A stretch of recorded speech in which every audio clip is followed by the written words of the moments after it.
May repeat show ang mga acoustic singer at songwriter na sina Ebe Dancel, Johnny Danao at Bullet Dumas ngayong Hulyo sa Music Museum. Ito ang balita ni Aches Carion.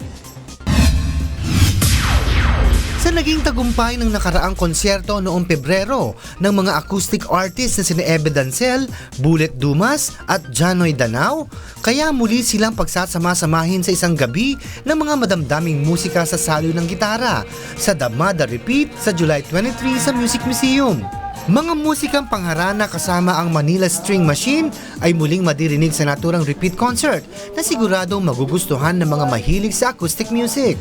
We were having a Thanksgiving dinner, tapos parang you wanna do it again? Yeah, let's do it. So ganun lang ka, no frills, katulad ng concert, katulad ng relationship namin tatlo. Nabuo ang konsepto nito dahil sa magkakaparehong interes nilang tatlo na makapagbigay ng makabuluhang awit sa mga Pilipino. Each song galing sa isang musikero may na-elicit siyang reaction from the audience, be it good or bad. So ano yung nadarama mo? Paano mo tinatanggap yung kanta?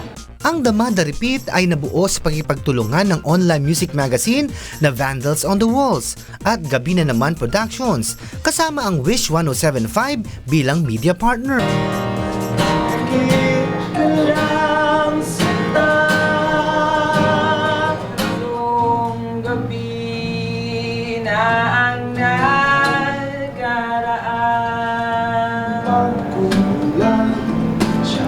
Ajes Carion, UNTV News Worldwide.